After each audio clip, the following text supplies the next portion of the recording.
Iran, Israel, আমেরিকার ত্রিমুখী চলমান সংঘাতের মধ্য দিয়ে বিশ্ববাজারে জ্বালানি তেল নিয়ে যখন অস্থিরতার ভাব আকাশ ছুঁয়ে যাচ্ছে, তখন দেশের বাজারে তেলের দাম তথা তার বর্তমান প্রেক্ষাপট নিয়ে অনুসন্ধানী হয়ে মাঠে নামলাম।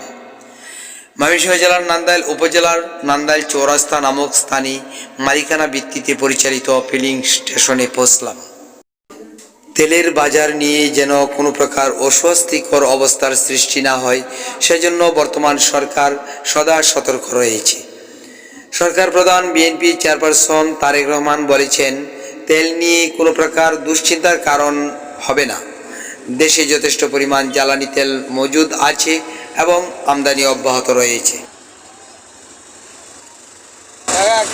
ডিজেল কত করে বেচতেছেন? 134 পয়সা। 134 পয়সা।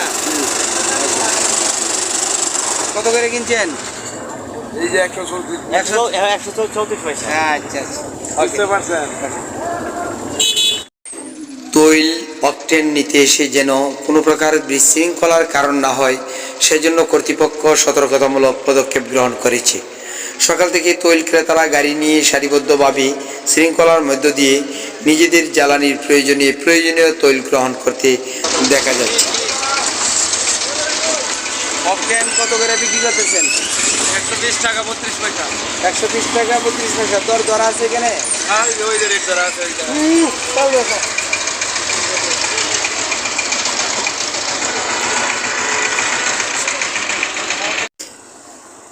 মধ্যপ্রাচ্যের চলমান সংঘাতকে কেন্দ্র করে দেশে জ্বালানির চরম সংকট দেখা দিতে পারে বলে সন্দেহ করা হচ্ছিল।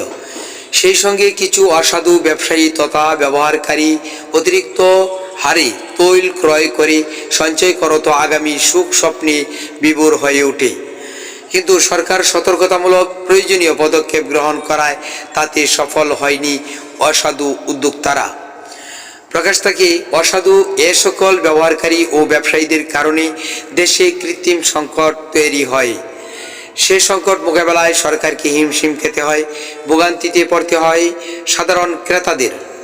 সম্প্রতি ইরান প্রতিপক্ষকে ঘায়েল করতে হরমুজ প্রণালী দিয়ে তৈল সরবরাহ বন্ধ ঘোষণা করে আটকে দেয় একাধিক রূপে জ্বালানি ট্যাঙ্কার। তাতে বিশ্বজুড়ে জ্বালানি তৈলের দাম বৃদ্ধি পেলেও বাংলাদেশের অবস্থান স্থিতিশীলতার মধ্যে রয়েছে। ইরান বাংলাদেশের আমদানিকৃত কোনো তেলের জাহাজ আটকাচ্ছে না, ফলে বাংলাদেশে জ্বালানি তৈলের কোনো ধরনের সংকট হবে না বলে ধারণা করেছেন বিশিষ্টজনেরা।